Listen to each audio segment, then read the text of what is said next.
Ahí se supone que... Bueno, Sí, entonces, Efectivamente. como les decía, el tema que vamos a arrancar la clase de hoy es justamente lo que nos habíamos salteado por el tema del paro, que es quiebra y sociedades mercantiles. Nosotros la semana pasada no, la anterior a la semana pasada, habíamos empezado a ver el surgimiento del derecho mercantil en la Edad Media, es decir, el derecho comercial actual y sus orígenes en la Baja Edad Media. Habíamos visto los gremios, habíamos visto institutos como la letra de cambio, ¿no? Los títulos valores, habíamos visto cómo se ejercía el comercio, habíamos visto todo eso. De todo eso se acuerdan, ¿verdad? sí, obviamente. Obviamente, bien. Ya están estudiando para el parcial, se ve. Ahora que entregaron el anterior, ya quieren seguir, estudiar para el que viene. Y bueno, y siguiendo en esa misma línea de derecho mercantil, de orígenes del derecho mercantil, hoy vamos a hablar de la quiebra y vamos a hablar de las sociedades mercantiles, ¿no? El origen de estos dos institutos que, de vuelta, como les decíamos, la clase de títulos valores, ustedes van a tener todo un curso dedicado a sociedades comerciales, lo que hoy se llama sociedades comerciales, y van a tener medio semestre dedicado a lo que es el régimen de quiebra en el derecho actual. O sea, nosotros no nos vamos a centrar en lo que es estos institutos en la actualidad, sino que vamos a ver sus antecedentes históricos y un poco de su evolución para que ustedes cuando lleguen a esos cursos en el futuro tengan nociones históricas que en esos cursos se las van a saltear por cuestiones de tiempo, obviamente, ¿no? Entonces, un poquito lo que les damos nosotros y un poquito lo que les dan allá, ustedes van a tener una visión un poco más amplia de estos institutos jurídicos. Que parece que al fin y al cabo es un poco la idea de separar en disciplinas el estudio de la carrera, ¿no? Nosotros habíamos visto los títulos valores. Habíamos visto que de alguna forma cuando... ¿Quién se acuerda, a ver si es que alguien se acuerda, cómo funcionaba la letra de cambio? Si es que alguien se acuerda. La que vimos el otro día Sí, sí, la letra de cambio. era eso de que cuando un comerciante o algo se cambiaba de ciudad, pasaba primero por como un banco, entregaba sus riquezas, o me estoy confundiendo.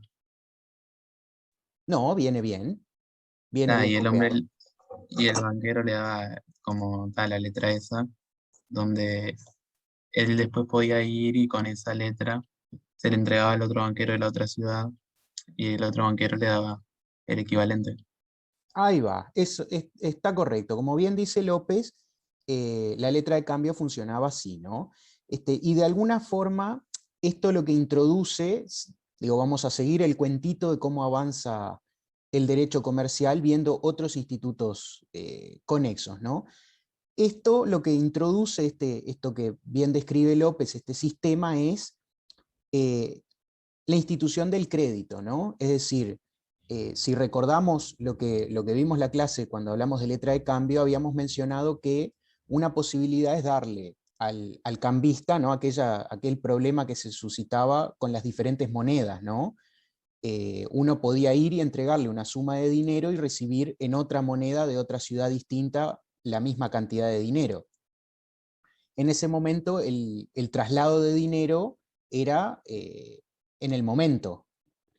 Sin embargo, con la letra de cambio, el traslado de dinero es al futuro. Esto implica un crédito, es decir, yo le dejo una suma de dinero a un comerciante para cobrar en el futuro. Ahora, ¿no? Que en definitiva eso es el crédito, estamos todos de acuerdo, ¿no? Es decir, el crédito es que yo entrego una suma de dinero y en el futuro me cobraré esa misma suma de dinero actualmente más los intereses. En aquel momento no se podían cobrar los intereses porque cualquier tipo de cobro de intereses era considerado usurario, era considerado usura, ¿no? Y ustedes saben que la usura es un pecado. Entonces, bueno, en ese momento no se podían cobrar intereses.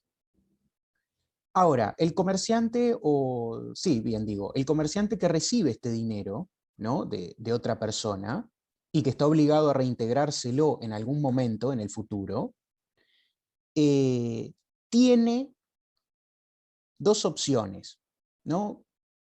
O tiene varias opciones en realidad. ¿Qué puede hacer la persona con este dinero?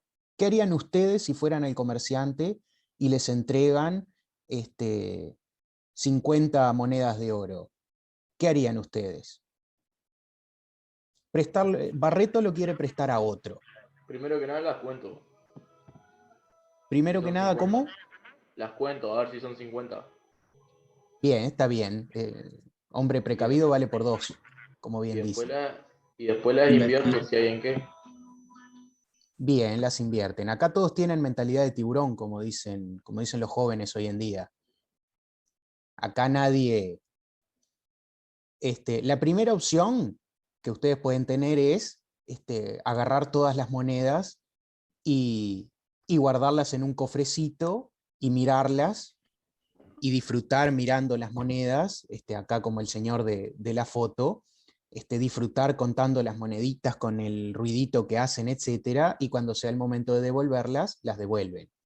Pero, como bien me están diciendo todos ustedes acá, lo que todos quieren hacer es invertirlas, ¿no? Acá ya incluso me tiran opciones de inversión en criptomonedas, en Bitcoin, todo muy moderno, no había nada de eso en la Edad Media. Todo eso es muy moderno. El problema que tiene... En ese caso podías invertir en mercado, pero no en cualquiera porque no todo te dejaba la ganancia, tal vez. Bueno, a eso estamos apuntando. Todavía en la bolsa no se puede comprar, López, pero vamos a avanzar hacia ese lugar.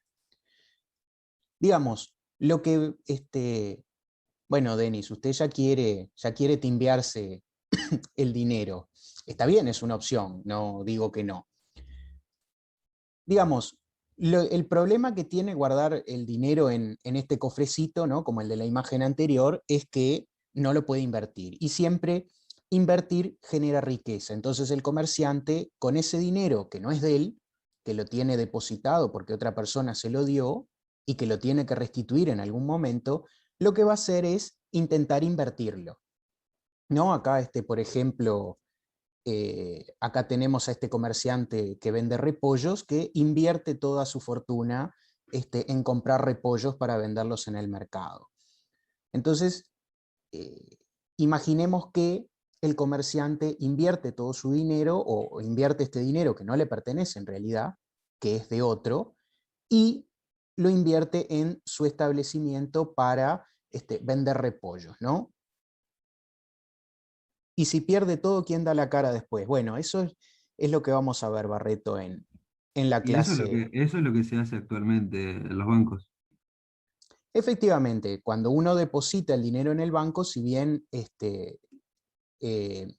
puede ir y retirarlo en cualquier momento, bueno, depende a título de qué lo depositó, el contrato que celebró con el banco, pero cuando uno deposita dinero, el banco no le devuelve la misma, o sea, le devuelve la misma cantidad de dinero, pero no le devuelve exactamente el mismo dinero que uno depositó, es decir, no le devuelven el mismo billete, sino que le devuelve la misma cantidad. ¿Por qué? Porque el banco, entre medio que uno lo depositó y lo retiró, hace con él otros negocios que lo benefician al propio banco, ¿no?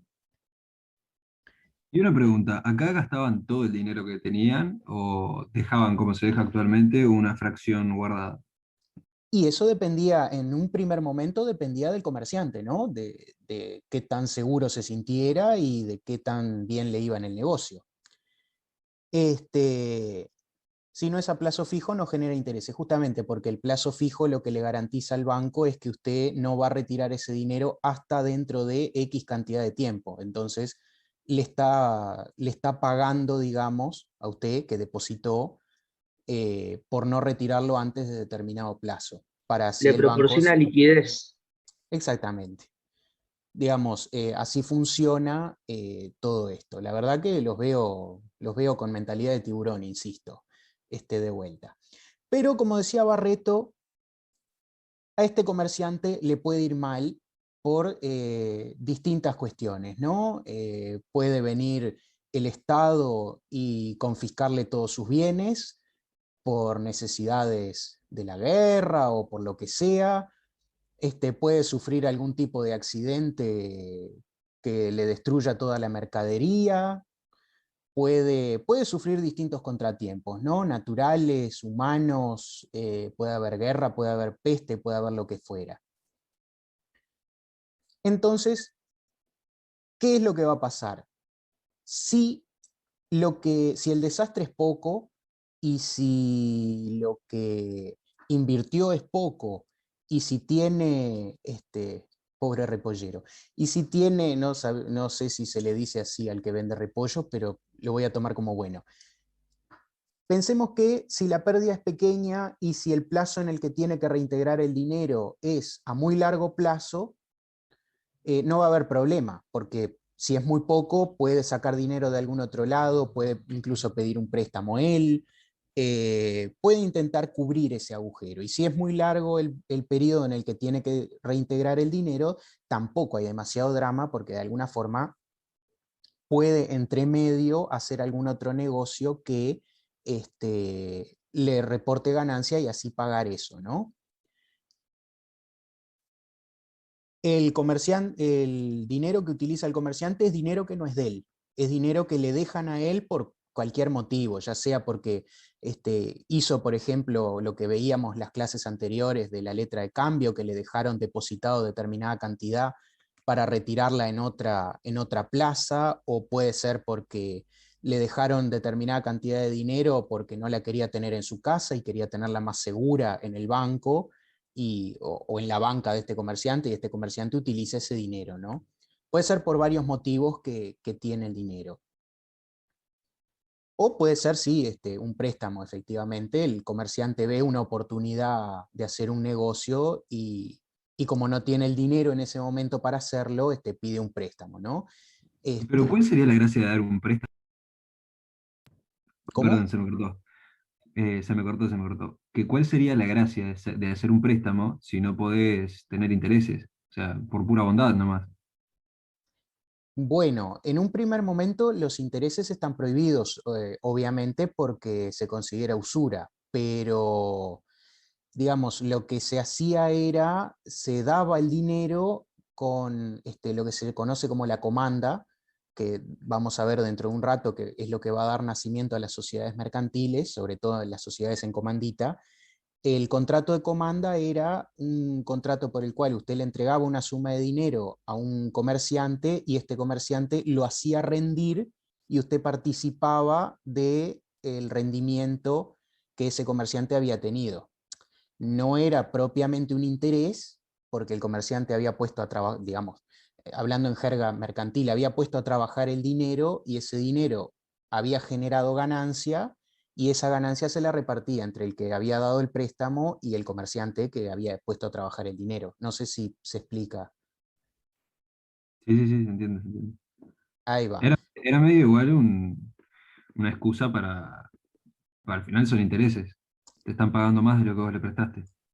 Le está pagando más de lo que usted le prestó, pero el problema con el interés es que digamos, la iglesia en ese momento se negaba a considerar que el dinero por sí mismo produjera más dinero. Entonces, en este caso, no es que el dinero produjera más dinero, sino que la inversión había producido ganancias. Entonces, esas ganancias era lo que se repartía, pero en realidad era la inversión la que produjo las ganancias, no el dinero propiamente dicho. Sí, es medio El, una excusa igual. Pero sí, sí, sí, entiendo lo que decís. Obviamente es una excusa y obviamente es tratar de saltarse la valla, ¿no? O sea, no. Que está bien al final, porque los intereses al final lo que hacen es, qué sé yo, Se le cortó ahí, me parece, Duarte.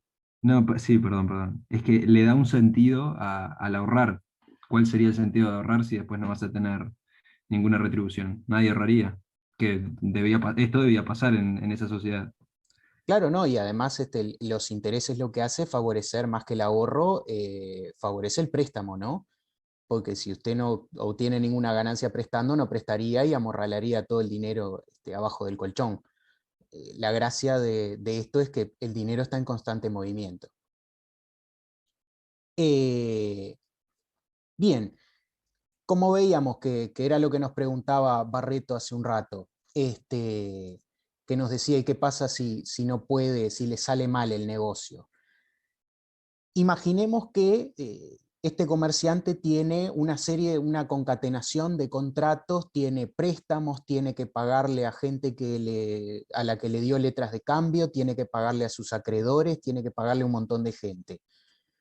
Le salen mal una serie de negocios, una mala racha, lo que fuera, una mala administración, puso el ojo donde no tenía que ponerlo, un noble le pidió prestado dinero y él creyó que era una inversión segura y resulta que el noble perdió la batalla o perdió la gracia del rey o lo que fuera, y el noble y este mercader no tiene con qué afrontar sus deudas, ¿no? Va a la quiebra, lo que se conoce como la quiebra. Es cierto que ya desde siempre esto le ha pasado a los comerciantes, es decir, no es un fenómeno netamente medieval, pero la Edad Media va formando lo que es el instituto de la quiebra como lo conocemos hoy en día. Por eso es que es más importante estudiarlo como era en la Edad Media que como era en otras épocas, y por eso lo estamos viendo de alguna forma ahora. Digamos, si el comerciante tiene una deuda con una sola persona, no hay tanto drama, es una deuda común y corriente, pero en estos casos, por lo general, el comerciante tiene tantas relaciones comerciales con tanta gente distinta que por lo general lo que se da es un concurso de acreedores, es decir, un montón de acreedores que quieren cobrarse del mismo comerciante que no tiene con qué pagarle a todo el mundo. Esa es la gracia del instituto de la quiebra. Que también la quiebra se llama bancarrota. Ustedes saben que habrán escuchado el término bancarrota muchas veces, y justamente el término bancarrota viene de la Edad Media, porque, pues si ustedes se acuerdan, el comerciante lo que tiene en los mercados es una banca donde está sentado y donde atiende a sus clientes. Cuando el comerciante cae en quiebra, o sea, cuando el comerciante es insolvente y no puede pagarle a todos sus acreedores, lo que se hace, como acá el señor con el hacha, lo que se hace es quebrarle la banca, ¿no? Entonces el comerciante tiene la banca rota, y por eso es que hasta el día de hoy hablamos de la bancarrota un poco en la jerga, porque ya no se le llama más al instituto jurídico la bancarrota, pero en el lenguaje común ha quedado, fulano fue a la bancarrota. Vamos a retrotraernos un poco para entender cuáles fueron los avances de la Edad Media en esta materia. Vamos a retrotraernos un poco a lo que fue Roma y cómo se trataba el deudor en Roma. ¿Ustedes se acuerdan que tiene un final más trágico todavía, Barreto? Puede ponerse peor. ¿No Ya era que, la muerte? no sé quién dijo eso. ¿No era la muerte? García, casi, no era la muerte exactamente. ¿Quién? ¿La pena perpetua? Bueno, podía ser perpetua, pero ¿a qué? No es que son esclavos. Exactamente, como dice Núñez, cuando una persona tiene una deuda con otra, el acreedor lo que puede hacer es encadenar al deudor. Esto lo vimos, creo, en su momento. Tiene, el acreedor tiene 60 días para disponer del deudor y puede hacer lo que quiera y si no le paga, obvio. Exactamente, como dice Núñez, tiene 60 días para disponer del deudor, e incluso lo lleva a la plaza pública para que lo vea todo el mundo, y también para que sus amigos, si quieren, sus amigos o sus familiares puedan incluso pagar la deuda para liberarlo de la esclavitud, ¿no? Y en definitiva, si no paga, se lo puede llevar pasando el Tíber y venderlo como esclavo. López tiene la mano levantada, ¿puede ser? No, la había levantado para preguntar eso, si después de ser esclavo y pagaba la deuda podía dejar de ser esclavo, pero ya lo respondiste, creo. Ahí va, sí, efectivamente, se lo lleva al mercado para que para que alguien pague la deuda.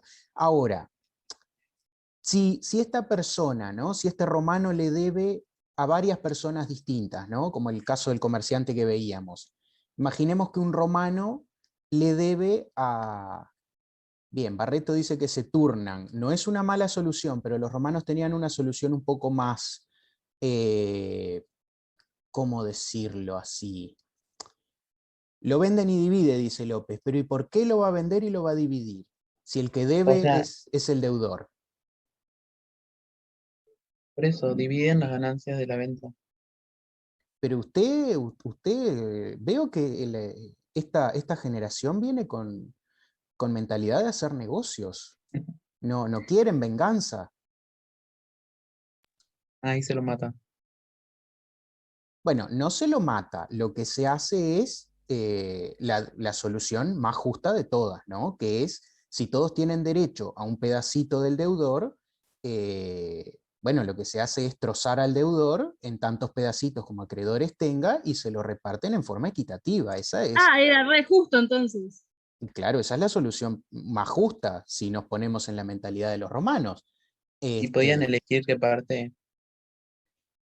Bueno, no sé contestarle eso, pero no sé contestarle porque en realidad, si bien esta es la solución legal, es decir, se podían dividir al deudor, eh, la mayoría de la doctrina o la mayoría de los que se dedican a estudiar estas cosas dice, e incluso las mismas fuentes romanas lo recalcan, que nunca se descuartizó a un deudor en toda la historia porque tampoco es negocio, ¿no? Como me decían ustedes, es mucho más negocio venderlo y repartirse el dinero o turnárselo, como decía Barreto, es mucho más negocio cualquiera de esas soluciones que descuartizarlo, porque al fin y al cabo si uno lo descuartiza no se cobra absolutamente nada más que digamos, el placer de alguien que tiene una deuda con uno que lo pueda andar descuartizando por ahí. Hoy en día sería más factible igual, porque si te quedas con un riñón,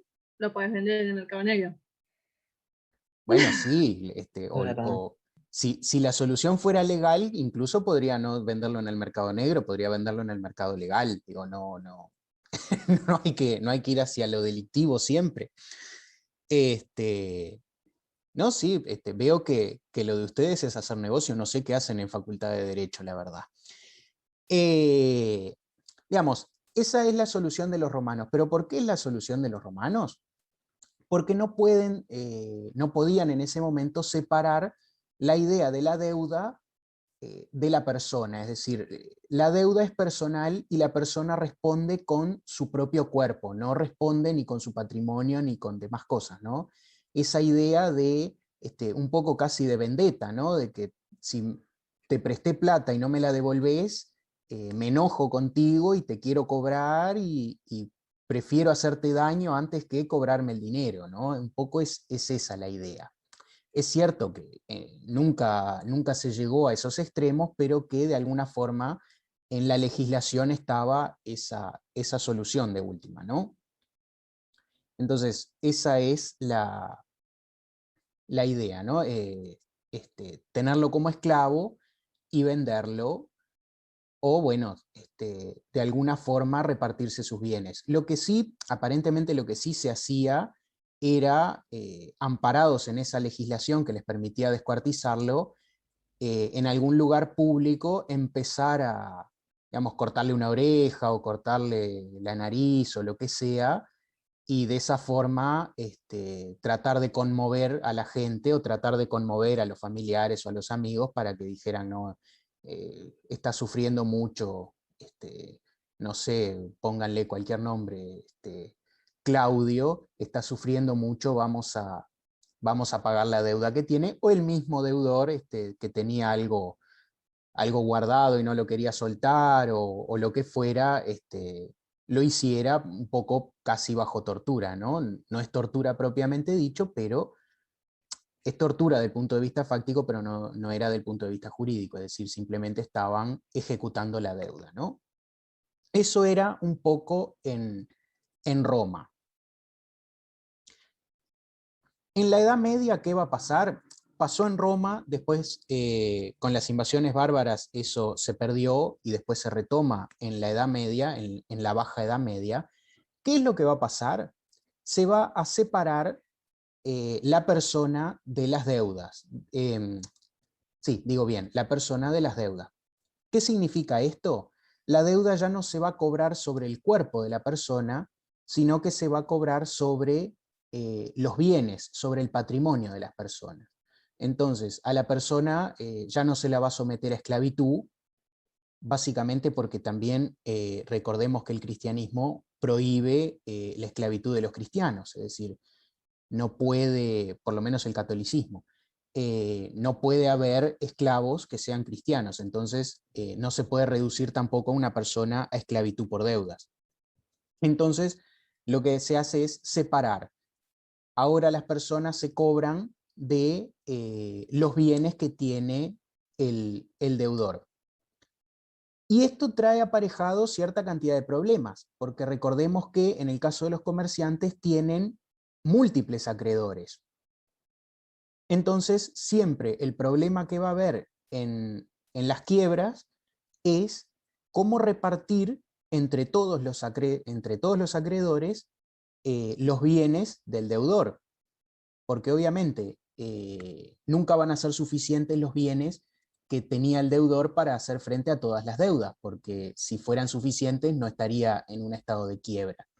Entonces, lo que ha tratado de resolver el derecho de la quiebra o el derecho comercial como rama o disciplina autónoma ha sido la forma más justa de repartir los bienes del deudor. Al principio lo que se hacía era repartirlos de la forma más equitativa posible entre todos los acreedores, de forma tal que ningún acreedor perdiera demasiado, pero tampoco saliera ganando demasiado, lo que terminaba en que nadie terminaba cobrando el total de la deuda. Después se fueron escalonando diferentes tipos de derecho, ¿no? Aquel que tenía un derecho consagrado en un título valor, por ejemplo, podía cobrar antes que aquel que tenía un derecho de un simple contrato de compraventa. El que tenía un derecho de hipoteca podía cobrar antes que el que tenía un derecho consignado en un título valor, y así sucesivamente, ¿no? Se fueron estableciendo diferentes clases de privilegio porque justamente eso daba mayor seguridad a la hora de otorgar un crédito, ¿no? Es decir, si uno otorga un crédito, aún al día de hoy, ustedes siempre ven en las películas eso de que los norteamericanos dicen que tienen que pagar la hipoteca, ¿no? Y capaz que alguno está en esa situación actualmente. ¿Por qué tienen que pagar la hipoteca? Porque cuando se les otorga un préstamo, ponen en garantía un bien inmueble. ¿Por qué? Porque si la persona va a la quiebra, el que tiene una hipoteca cobra primero y cobra la totalidad de lo que prestó, entonces tiene un crédito privilegiado. Todo esto surge a partir de la Edad Media con este problema en repartir los bienes a la hora de la quiebra. Pero el que prestó más debería obtener más. Sí, obviamente va a obtener más, pero no va a haber satisfecho la totalidad de su crédito. Como podría ocurrir hoy día, que de repente algunas personas ven satisfecha la totalidad del crédito y otras no, dependiendo del crédito, la calidad del crédito que hubieran otorgado. Como le digo, el que da una hipoteca tiene la posibilidad de cobrar primero, entonces va a cobrar la totalidad, siempre y cuando los bienes que tenga el deudor den para pagar la totalidad de esa hipoteca. Capaz que ni siquiera da para pagarle a un solo acreedor.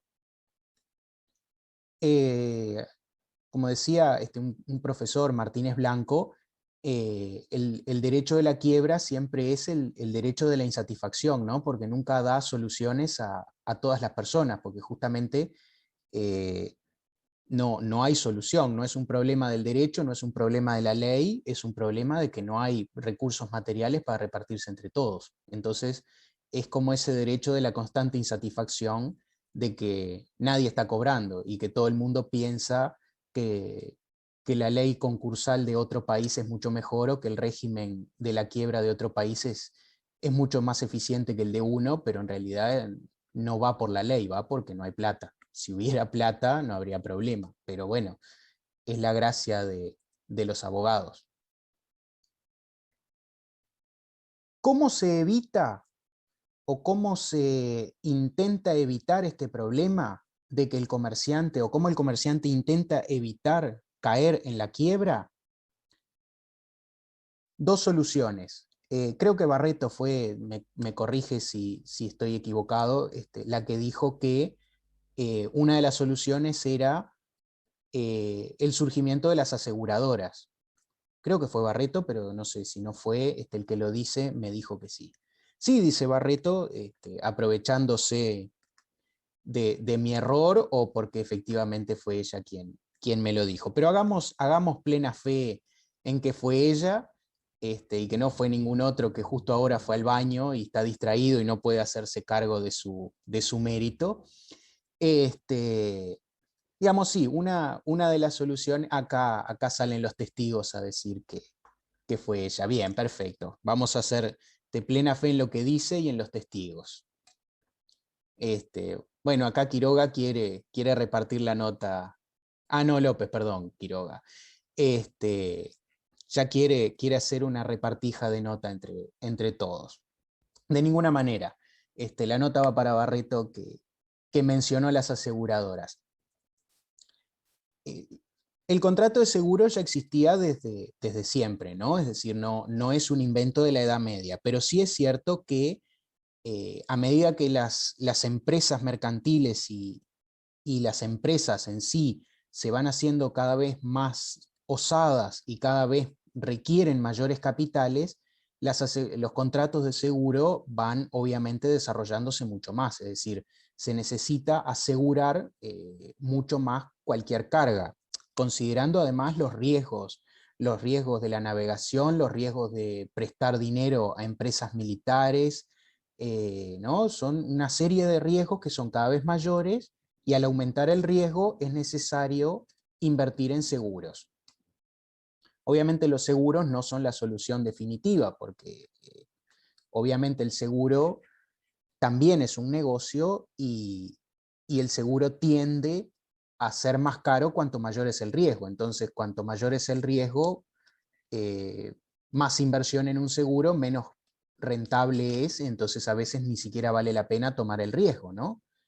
Son ecuaciones mercantiles que empiezan a hacerse en estas épocas. Digamos, y la otra gran posibilidad que tienen estos comerciantes es unirse entre ellos. Al principio los que se unían eran de la misma familia, ¿no? Hermanos que iban a heredar un taller o que iban a heredar un establecimiento comercial o que iban a heredar una compañía naviera o lo que fuera. Estos hermanos se unían y ponían entre ellos un determinado capital. Y ese capital estaba destinado a la empresa que iban a acometer. Poner un taller, comprar un barco, lo que fuera. Esa empresa a la que destinaban ese capital era una asociación entre estos dos socios, que lo que tenían era lo que se conoce hoy en día como el affectus societatis, es decir, la voluntad de formar una sociedad. Ponían un determinado capital que salía de su patrimonio, es decir, dejaba de pertenecerles ese capital que ponían en la empresa, en la asociación, en la sociedad. Ese capital dejaba de pertenecerles y pasaba a pertenecer a la sociedad. Y ese capital estaba única y exclusivamente destinado a un fin común que tenían ellos. Supongamos por caso, quiero construir una galeota para, o más grande, un nao para ir y comerciar telas desde Lübeck hasta Londres. Bueno, ¿cuánto dinero necesitamos para construir el barco? ¿Cuánto dinero necesitamos para comprar las telas, para contratar la tripulación, etcétera? Necesitamos, no sé, 250.000, no sé cuál es la moneda de Lübeck, monedas de oro. Bueno. Pesetas. No creo que la peseta fuera alemana, pero como no estoy seguro, no le puedo decir que no, pero tampoco le digo que sí. Qué broma, profe. No, ya sé, entendí el chiste y le seguí la broma por ese lado. ¿No? Entonces digamos que precisan, no me acuerdo cuánto les había dicho, 300.000 monedas de oro. Bueno, un hermano pone 150.000, el otro hermano pone 150.000 y mandan a armar el barco, compran las telas, contratan la tripulación, se hacen a la mar, llegan a Londres y lo venden. Y con lo que venden sacan 600.000 monedas de oro. Ah, ¿era menos lo que les había dicho? Bueno, no sé, no me acuerdo qué cifra les había dicho. Díganme la cifra que les había dicho, si la anotaron. En Alemania es el euro, me parece. Sí, la moneda actual. Lübeck también es una Ah. ciudad alemana actual, pero estamos hablando, digamos, en la Edad Media. Vayámonos al pasado. Bueno, 250.000 les había dicho, sí, subió por la inflación. Digamos, si ganan 600.000, esos 600.000 que ganan va a ser para la asociación, es decir, no va a ser para ellos, va a ser para esta asociación que ellos tienen, y lo van a reinvertir en construir más barcos o comprar más bienes para poder comerciar. Esto tiene una ventaja por dos lugares. Primero, si la empresa sale mal, ¿no? Compran el barco, compran las telas, se gastan los 300.000 o los 250.000, como les había dicho primero. Parece financiamiento de obra pública, esto sube a cada rato. ¿No? Imaginemos que el barco se hunde, se va a pique, pierden absolutamente todo. En ese caso, bueno, se puede ir los acreedores, ¿contra quién van a ir? Van a ir contra la asociación, que al fin y al cabo es la que puso el dinero, la que se embarcó en esta empresa. Si los bienes que tiene la asociación, el patrimonio que tiene, es suficiente para hacer frente a todas estas deudas, los comerciantes en forma personal no van a tener que poner un peso. Es decir, no tienen ningún tipo de deuda. Aquellos acreedores pueden cobrarse de la sociedad mercantil, pero no pueden ir directamente contra los socios. Sin embargo, si la asociación o la sociedad no tiene fondos suficientes para pagarle a los acreedores, entonces los acreedores van a poder ir subsidiariamente, es decir, en forma supletoria, secundaria, van a poder ir y cobrarse del patrimonio de los socios. Esto obviamente tiene una ventaja. Ustedes, primero, a esto se le llama responsabilidad ilimitada de los socios. Es decir, los socios no solamente responden por lo que aportaron al capital, sino que también responden con su propio patrimonio. Por eso es que se les llama sociedades de responsabilidad ilimitada, que hasta el día de hoy existen. Las sociedades de hecho, las sociedades en comandita, las sociedades personales, y no me acuerdo, hay un par más de sociedades que reconoce nuestra ley actual, que son de responsabilidad ilimitada. Me dicen si se escucha bien, porque acá me sale un cartelito de que mi conexión a internet es inestable. Ismael, Esto se Se trancó, escucha pero bien, profe. Bien, acá hay gente que dice ¿cuál era que el nombre de la primera forma? sociedades de hecho, creo que fue que dije. Bien. Mencioné las sociedades de hecho, mencioné las sociedades en comandita, mencioné las sociedades personales, que son las que actualmente existen en nuestro ordenamiento jurídico y que tienen el mismo tipo de responsabilidad que estamos viendo acá en la Edad Media.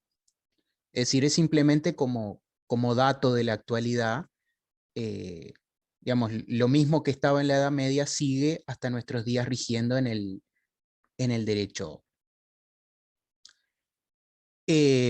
Bueno, si si yo tuviera la respuesta de cómo evitar caer en quiebra, le juro que la patentaría y se la vendería a todas las empresas del mundo, porque eso sí es algo que la gente quiere saber cómo evitar caer en la quiebra.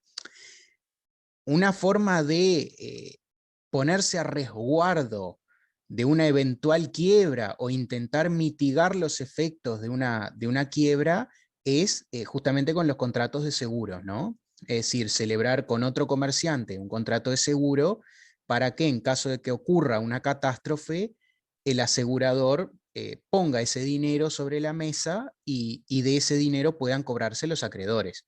Esa es una forma. Como le decía, parece muy linda en los papeles, pero el asegurador tampoco es tonto. Y cuanto más riesgosa sea la empresa que usted quiera cometer, más caro le va a cobrar el seguro, porque más riesgo está asumiendo el de la aseguradora. Entonces, y cuanto más caro sea el seguro, más cara va a ser la empresa y más riesgosa va a ser, porque si le sale mal, va a perder muchísimo más dinero que si no comprara el seguro. Es decir, si yo voy a la aseguradora hoy y le digo que quiero poner un kiosquito en una zona donde no hay un kiosquito en 15 kilómetros a la redonda, que no hay nadie que tenga quiniela y yo tengo autorización para levantar quiniela, la aseguradora me va a cobrar 3 pesos porque el riesgo es mínimo, porque hay nicho de mercado, porque las probabilidades de que me vaya bien son muchísimas. Ahora, si yo voy y le digo que quiero poner un hotel espacial en la Luna, la aseguradora me va a decir, todo bárbaro, págueme miles de millones de dólares en seguro, porque las probabilidades de que le salga mal son muchísimas. O sea, y eso va a encarecer además mi proyecto de poner un hotel en la Luna. Entonces, es una solución hasta por ahí nomás también.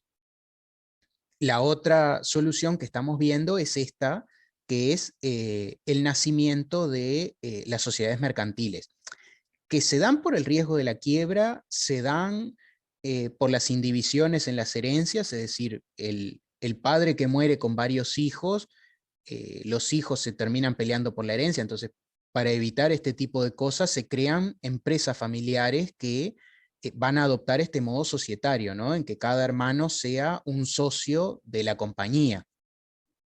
O sea, el surgimiento de las compañías mercantiles no solamente se da por el miedo a la quiebra, se da por múltiples factores. También se da por lo que veíamos, cuanto más difíciles son las empresas, la empresa en el sentido de emprendimiento, ¿no? Cuanto más difícil es el emprendimiento, cuanto más costoso se hace, más necesario es tener mucha gente que aporte un poquito cada uno. Es decir, si yo quiero ir y tomarme un ómnibus, yo solo puedo, ¿no? Voy, pago el boleto, que si bien está caro, todavía, todavía el sueldo de la facultad sirve como para pagar un boleto, no hay problema. Ahora, si queremos llevar a todos los estudiantes de arquitectura a viajar por todos los países del sudeste asiático, ¿qué hacen los estudiantes de arquitectura? Y se ponen a vender rifas entre todos y entre ellos se financian, ¿no? Digamos, entre todos tratan de financiar ese viaje. Bueno, eso es lo mismo que le pasaba a estos comerciantes. Cuando uno tenía una idea de tratar de realizar un emprendimiento, buscaba gente que lo ayudara a financiarlo. Y así se crean estas asociaciones, que como veíamos, tienen responsabilidad ilimitada. Si la cosa sale mal, el acreedor puede cobrarse del patrimonio de la asociación primero y del patrimonio del comerciante después. Pero además, estas asociaciones tienen otra ventaja distinta, y es que ponen el emprendimiento a salvo de lo que le pase al socio individualmente considerado. ¿Qué significa esto?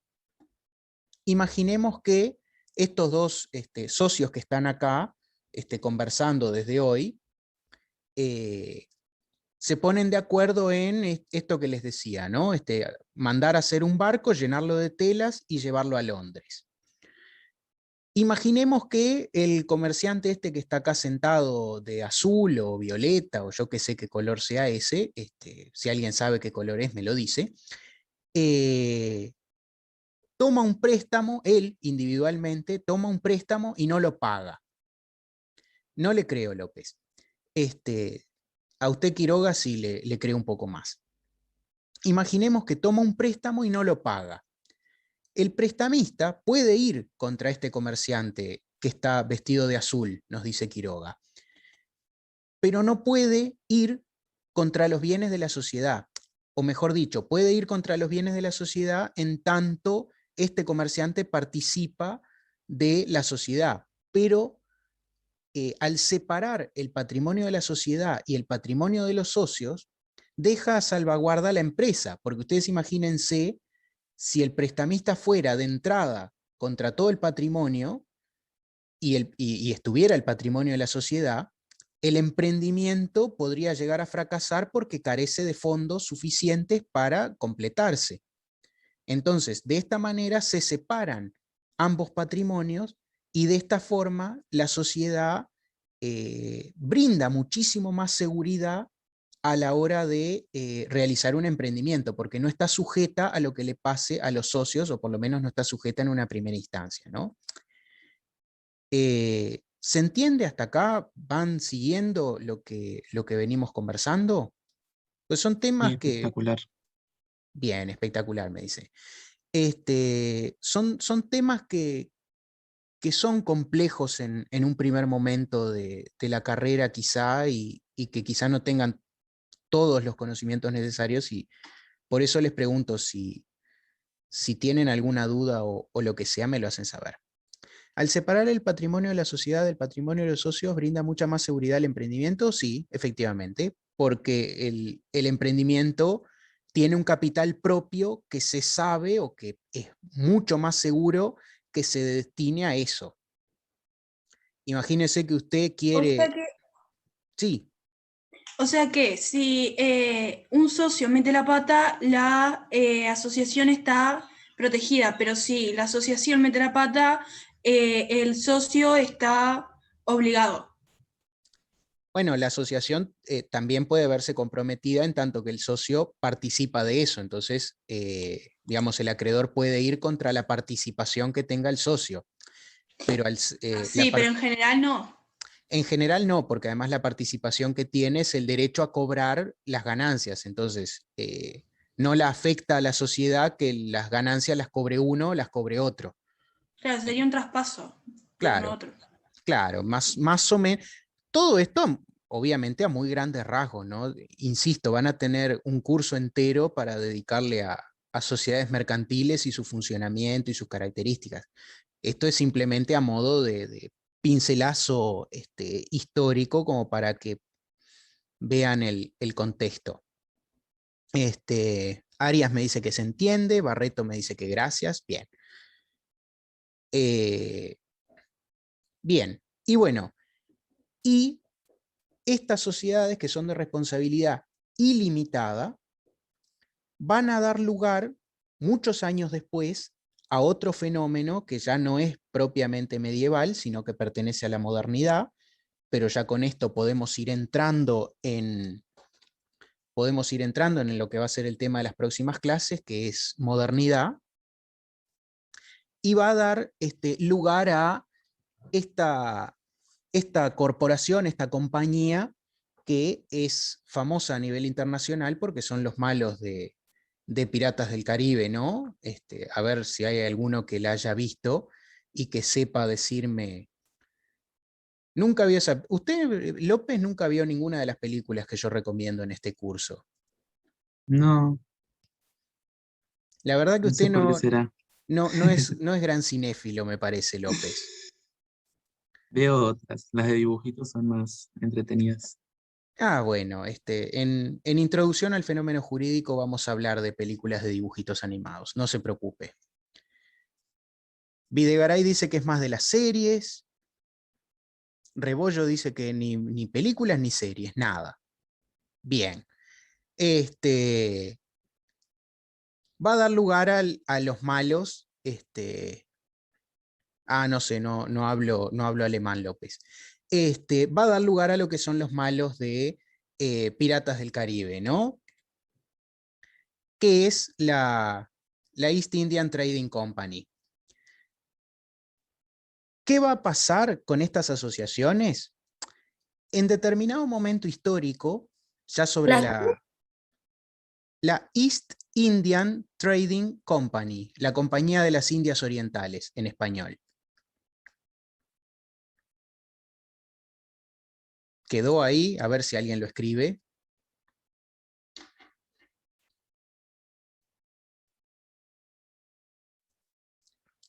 Y si no, lo escribimos nosotros, ¿qué tanto problema? Trading Company. Eso es en inglés, en español es la Compañía de las Indias Orientales. Ese es el ejemplo clásico de gran compañía que adopta el tipo societario por primera vez de lo que hoy se conoce como sociedades anónimas, o sociedades de responsabilidad limitada. Habíamos visto que las anteriores eran sociedades de responsabilidad ilimitada, es decir, primero se le cobra a la sociedad y después a los socios, si no da el patrimonio de la sociedad.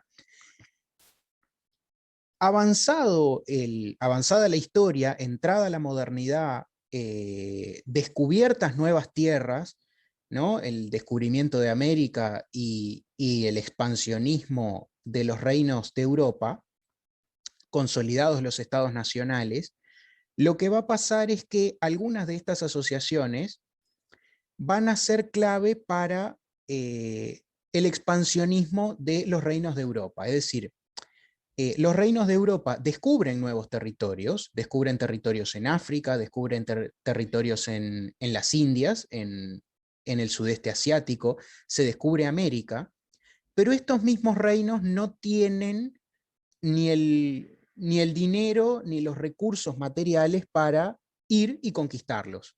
Ustedes saben que para ir y conquistar un territorio hace falta comprar un barco, comprar una tripulación, llevar los materiales, construir, etcétera, etcétera. Los reinos, las potencias coloniales, no van a tener el dinero suficiente para hacer todo esto. ¿Y qué van a hacer estos estados? Van a recurrir a la mano privada, van a recurrir a los privados. Y los privados, ¿qué van a hacer? Se van a nuclear entre varios, con dinero, van a hacer aportes a una sociedad, y el Estado lo que les va a garantizar es que no solamente va a ser una asociación, sino que va a tener la responsabilidad limitada al aporte.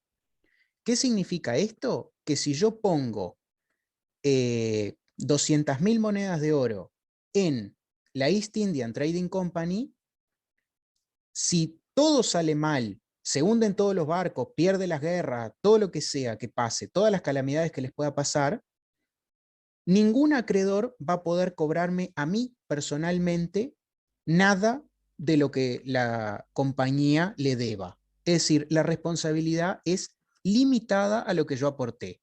Esas 200.000 monedas de oro que puse, sí las pierdo. Si todo sale mal, las pierdo. Si todo sale bien, me darán el dinero, los dividendos, en base a lo que yo aporté al capital. Con todo lo que junten de todos estos comerciantes, todo ese dinero lo van a invertir en ir y colonizar los nuevos territorios. Y esto lo van a utilizar la Compañía de las Indias Orientales, si mal no recuerdo, era holandesa. Esto lo van a utilizar los holandeses, lo van a utilizar los ingleses y en muchísimo menor medida lo van a utilizar los españoles también. Los españoles, más que grandes compañías, tenían individuos con dinero que buscaban fama y fortuna. Entonces, entrando en lo que es la modernidad, la colonización de los nuevos territorios por parte de Europa va a ser llevada adelante no por la corona, por las coronas de los distintos estados, sino por empresas privadas, que lo que le garantiza el Estado es justamente eso, les garantiza que la responsabilidad va a estar limitada.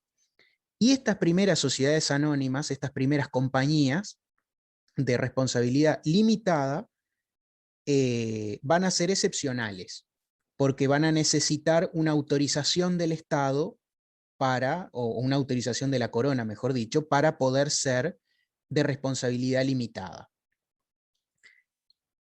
Y para redondear y para unirlo con lo que vimos la primer clase que empezamos a ver estos temas de derecho comercial, como lo que importa en estas sociedades, en estas compañías de responsabilidad limitada, no es quién es socio, sino cuánto pone, o sea, cuánto dinero pone. Ya aquello del affecto societatis, de los hermanos que se juntan, de los conocidos, etcétera, etcétera, eso ya no interesa, porque además la responsabilidad, al ser limitada al aporte, no interesa quién está detrás, aportando efectivamente, porque como nunca voy a poder ir contra el patrimonio del socio, si el socio es solvente o es insolvente, a nadie le interesa, porque nunca voy a poder ir contra él. Entonces se pierde la importancia de la persona y los aportes o la posibilidad de participar en la sociedad se va a medir en cuánto dinero efectivamente se aportó al capital común de la sociedad. ¿Y cómo se va a representar ese dinero aportado? Mediante un título valor que es conocido como las acciones. Ustedes han oído hablar de las acciones. Me imagino, 1.000.000 de veces habrán oído hablar de la compra y venta de acciones, de todo ese tipo de cosas. Me dicen si sí o si no. Sí, han oído hablar sobre todo en las películas se habla de que compró acciones en no sé dónde, etcétera, etcétera. Bueno, las acciones son, del punto de vista jurídico, títulos valores, como los que habíamos visto en la primera clase cuando hablamos de letra de cambio, que eran títulos valores. Bueno, estas acciones son títulos valores que representan la participación en una compañía. Y esto es, sí, como bien dice Rodríguez, o como bien pregunta Rodríguez, esto es el comienzo de las sociedades anónimas. Las sociedades anónimas modernas tienen un capital que se representa en acciones. Las acciones siguen siendo al día de hoy títulos valores, que son negociables, uno los puede vender y los puede comprar, y al mismo tiempo estas sociedades anónimas son de responsabilidad limitada. Es decir, lo que yo aporto, si sale mal lo pierdo, y si sale bien, sigue siendo de la sociedad, pero si sale mal, en ningún caso pueden venir a buscarme a mí, a mi patrimonio. Ah, ya lo había dado en sexto, Videgaray. Bien, o sea que esto para usted es como una especie de repaso. Entonces, del punto de vista jurídico, estas acciones o lo que ustedes ven como las acciones son títulos valores y que, como vimos con las letras de cambio, se pueden pasar de una persona a otra. Y justamente este negocio de comprar y vender participaciones en estas compañías es lo que dio surgimiento en Holanda, creo que fue, o en los Países Bajos, es lo que da surgimiento a las bolsas de valores. Las bolsas de valores son lugares donde se compran y venden acciones de estas grandes compañías. Y esto es, digamos, lo que va perfilando el modelo de negocio de lo que es el capitalismo de la modernidad y lo que va a seguir rigiendo hasta la actualidad. En la actualidad también son limitadas, así como en la actualidad todavía existen las sociedades de responsabilidad ilimitada, también existen las sociedades de responsabilidad limitada, que en el caso uruguayo, concretamente, ya que estamos en Uruguay, vamos a hablar un poco de eso. En el caso uruguayo son dos las sociedades de responsabilidad limitada. Las que se llaman, valga la redundancia, sociedades de responsabilidad limitada, o SRL, es la sigla, y las sociedades anónimas. Esas son las dos clásicas sociedades de responsabilidad limitada. Y después están las sociedades de responsabilidad ilimitada, que son las que ya les mencionaba, las sociedades personales en comandita, y otras más que aparentemente no son las más comunes, justamente porque no cuentan con esa protección de la limitación de la responsabilidad, ¿no? Es decir, si uno es un socio ahí, sabe que si la sociedad tiene algún tipo de deuda, los acreedores pueden ir contra uno, entonces no es tan, digamos, no es tan llamativo, no es tan a uno no le dan ganas de entrar en una de esas sociedades porque uno nunca sabe qué tanto puede afectarle a uno. Pero lo que sí tienen como ventaja ese tipo de sociedades es que solamente los socios que uno conoce pueden integrarla, es decir, no puede entrar cualquiera, que en las sociedades anónimas, por ejemplo, cualquiera que compre una acción puede ingresar a la sociedad. Entonces, para, digamos, empresas familiares a veces es mucho mejor la sociedad personal que estas sociedades anónimas. No hay que confiar en nadie, tiene razón Barreto, va a ser una excelente abogada o escribana, porque sí, como bien dice usted, no hay que confiar en nadie. Escribana va a ser, bien, mejor todavía. Bueno, dudas, preguntas, consultas, sugerencias, ¿quedó más o menos claro? ¿Se entendió? Si no, me dicen que repetimos cualquier cosa. Clarito. Al Todo, toque. todo impecable, Está todo todo correcto. excelente. ¿Cómo? Está todo correcto. Todo correcto, me dice García. ¿Qué lo parió? Qué buen docente que soy, evidentemente. Bueno, y con esto damos por terminado, después de un rato largo, damos por terminado, sí, humilde sobre todo Videgaray, eso sin lugar a duda. Damos por terminado Edad Media con un panorama bastante interesante de lo que es el surgimiento del derecho mercantil y del derecho internacional privado. No sé, Carlos, si tenés algo que agregar, sos bienvenido. No, el saludo de despedida y nos vemos en la clase que viene. ¿Les parece? Nos vemos en la clase que viene. Chao. Adiós.